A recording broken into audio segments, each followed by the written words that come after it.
Welcome back to Research Design Build. I'm Steve. In today's episode, I want to talk about small parts storage. This is something that I've struggled with in my garage, and I've had numerous different setups over the years, but I think I've found the best solution yet. One of my first solutions was getting all of these bins. Now they worked pretty good, but for me, for the amount of dust and other stuff that I have in my shop from time to time, I find the bins fill up. They take up a lot of wall space. On more than one occasion, I've bumped these off by accident and stuff's fallen all over the place. And the other thing that I've found is that because they're open and accessible to me at all times, they're a great place just to throw things. So as far as keeping it organized long term, for me, it's definitely a challenge. Scouring YouTube for solutions to this problem, there's a lot of different opinions out there. There's some guys that are building some absolutely fantastic small parts storage systems out of wood that look absolutely phenomenal and would probably look just as good in your dining room as they would in your garage. Other guys like Alex over in Europe that is 3D printing a lot of solutions and building his own storage boxes. Now again, they look absolutely fantastic. It's roughly around 600 hours of pure printing time. Now that is a lot of printing. A lot of the solutions that I see on YouTube where guys are building their own storage compartments are fantastic, but the time involved is immense. And for some of them, the cost is also quite high as well. For the 3D printed ones, I kind of question how strong each of those individual boxes will be.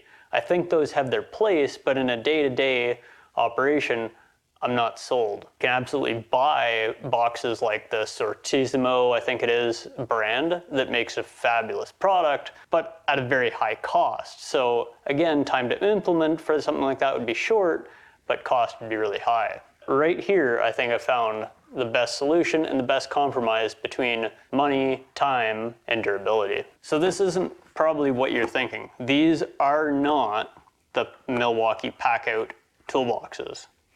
This is what they're called, their parts organizer bins, and you can buy them in a 2-pack like this or in singles at Home Depot. Here in Canada, one of these boxes sells for right around $28, $29 Canadian.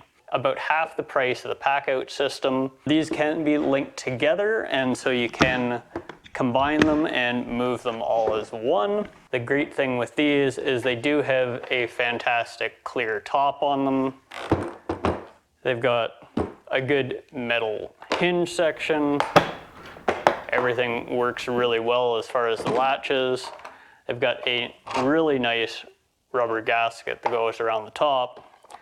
And then each of these bins are individually removable. Like Alex, you could 3D print a bunch of these, but I think that these blow-molded polypropylene boxes are going to be substantially stronger and more durable than anything you're going to 3D print at home. From a time standpoint, to 3D print something like this is probably going to take several hours as well. So if you're trying to get a lot of boxes done, this is going to take you some time. Now, the one issue that I do have with these boxes is that they work great if you have a lot of fasteners. But if you only got a few fasteners, then it's kind of a waste to have such a large box. I solved this solution by using my 3D printer. Now you may be asking yourself, Steve, you said at the beginning you didn't want to 3D print a bunch of boxes. Now, I didn't want to print several hundred boxes, but printing a couple dozen boxes I think is acceptable. So in this case, I printed 2 boxes which fit inside the existing box from Milwaukee. The reason I did this was that I knew that the polypropylene bin from Milwaukee was going to be a lot sturdier than what I could 3D print. So I've still got the ability to remove it and take it out to my table to pull out the screws. And if I do want to, these inserts do come out and I can use them individually.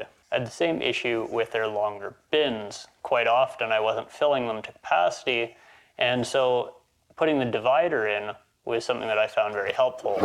Again, I made these as 2 separate pieces so that I could bring this out to the work site separately, or I could just bring the whole bin. The third variant I did was again break up some of these larger bins into 4 separate compartments. What I like best about this is that because of the clear top that the Milwaukee has, you can still see all of your fasteners inside in small parts without opening the lids.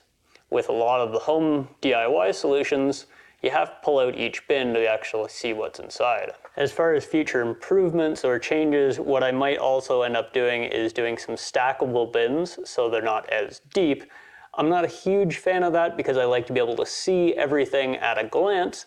However, there might be some applications like electrical shrink wrap or something like that where I've got various different diameters where if they're stacked, it's not going to be that big of a deal because I'm going to know that the product underneath is going to be the exact same, just maybe a slightly different size. Now my long-term plan is to build a cabinet that this will all sit in with rollers on it so I can roll it and move it around the shop, and I'll be able to pull out each of these individually without unstacking. I hope you found this helpful, and I think this will save you a lot of time in regards to organizing your small parts and fasteners.